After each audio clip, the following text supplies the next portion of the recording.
Now, let's stay with ESKOM. There's been mixed reaction to the heated exchange between ESKOM board member Busisiwe Mavuso and Standing Committee on Public Accounts Chair Mkhuleko Hlengwa. Now, this happened last week following Scopa's visit to various ESKOM facilities as part of its oversight duties. Now, the exchange got so heated that eventually Mavuso decided to leave the meeting. Now, there have, of course, been mixed reaction, and one of those who have written about this particular issue has been Dr Pali Lehohla, who's a professor of practice at the University of Johannesburg, and he's the former Statistician General of South Africa. Thank you so much, Dr. Lehohla. I mean, watching that video, the heated exchange took all of us by surprise.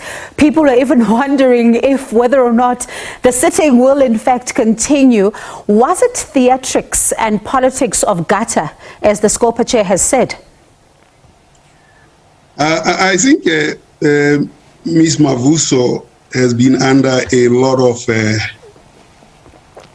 pressure to discuss what are the real issues.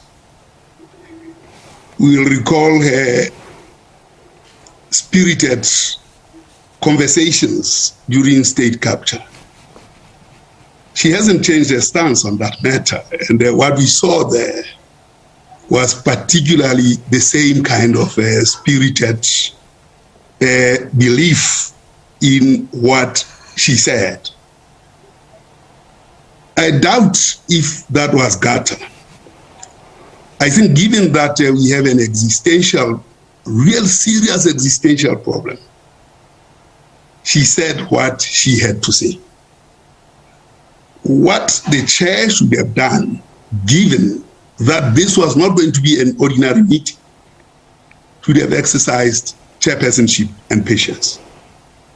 What we saw at Scopa was started by Nomlala, the president of Black Management Forum, BMF, Andile, when he was being interviewed by Kathy Mhlahlano on the issues at ESKOM. He said the current situation is no longer in the hands of the writer. It is really in the hands of the president, given the dire situation we have.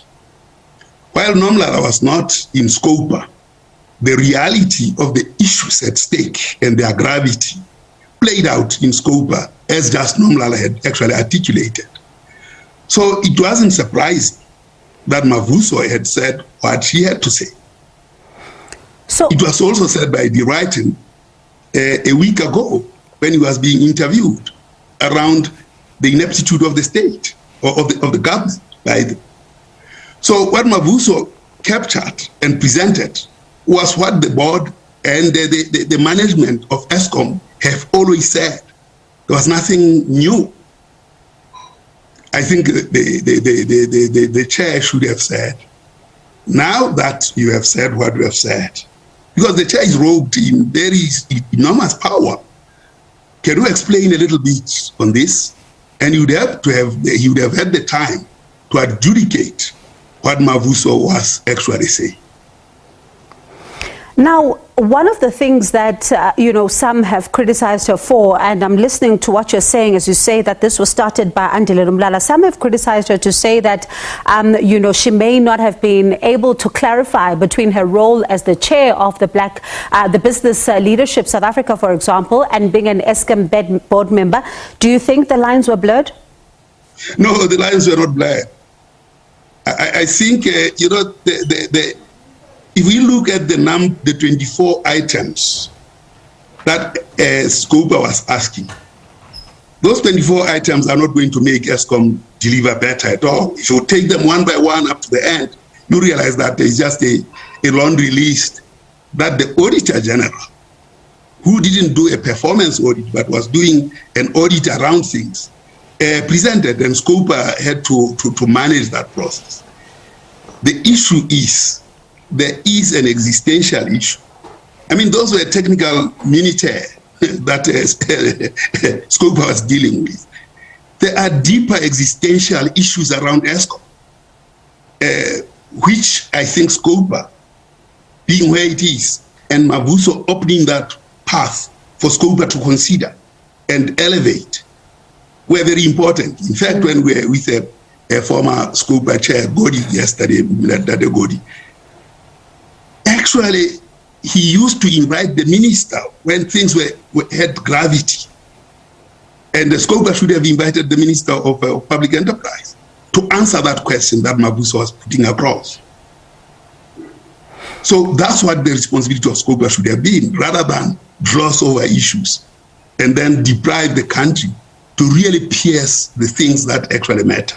It sounds to me like, Dr. Lehohla, you, and I'll get to the minister in just a moment as we talk about the statement that was then released by DPE, but it sounds to me like, as I'm listening to you, you are really also, calling into question the conduct of the chair of the Scopa committee when it comes to what happened last week. He's dressed in so much power. He didn't have to dress down Busi in the way he did. He should have said, let me step back. You are putting issues of gravity here. Let me explain them. In fact, Honorable Hadad had come in and said, what are these? And Busi said, they are facts. Then that was the time when the chair of Scopa should have said, let's give you the opportunity to tell us these facts. He had the authority to manage that process, rather than say to her, choose to stay or go. I mean, it's wrong to even choose to ask an official to choose whether they stay or go. His authority in the final analysis is, I've listened to you, you must leave. Because if you ask the person to choose to stay or go, you are leaving that at the liberty of the official for whose taxes, for whose presence there we pay taxes. They don't have an option. So they must abide by the words of the chair. The chair cannot leave the person whether he leaves or goes. No. What about the statement? He actually abdicated his responsibilities very badly. Pardon me for cutting in then, Dr. Lehohla, but what about the statement then that was also released by the Public Enterprises Department that we saw shortly afterwards? I mean, it really is pointing towards an unhappy department about her conduct, and some have come out to say that this could potentially mean that her days on that board are numbered. Your thoughts? Well, I think the days can be numbered or unnumbered. It doesn't matter. I think the DPME was very opportunistic. It was mentioned what it should have done is to say that is not true, rather than say that the conduct of Busi was this or that. I mean, we have an existential problem of electricity in the country. And now we want to deal with trivia and say Busi's conduct was so bad. Maybe it was. But do we have electricity after she leaves? We don't. There is an issue that we have to deal with, by the way. And I'll draw from the Chinese, which is 2000 before the birth of Christ, during the Qing dynasty, the ever-normal granary. The ever-normal granary in China was to ensure that the Chinese don't go hungry.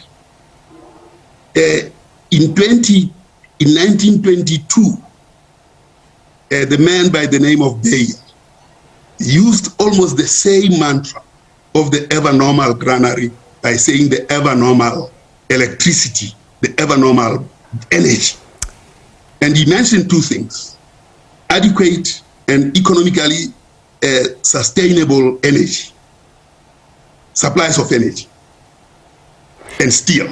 And that's how we will industrialize South Africa. We actually have to ask, Scopa should be asking the question of the ever-normal energy. Are we having that energy that will take us where we wish to be?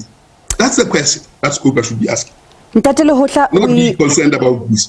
We are really running out of time, but I'm going to give you 10 seconds for you to just answer this question for me, because I've heard you allude to it just in this conversation. Looking at what is happening at ESKOM, some have said that the minister should be providing better leadership to what we are seeing there, because the BMF is saying that maybe the president needs to step in now. Do you think that the minister has really done something to restore the public's confidence, or is he missing in action, as some have said? I think if he was in action or anything, we would be seeing electricity in our houses. The evidence is we are in darkness all the time. And this thing is going to go on for a very long period of time. And Scopa must be seized with that, and the portfolio committee must be seized with the question of the 3 boards of ESKOM. Why were they created, and what have they delivered? When they unearth that, they'll find that this was not about an ever normal electricity. It was about something else, and we are paying the consequences. All right, Dr. Lehohla, always a pleasure to speak to you. Thank you so much for your time this afternoon. That is Dr. Pali Lehohla, Professor of Practice at University of Johannesburg and former Statistician General.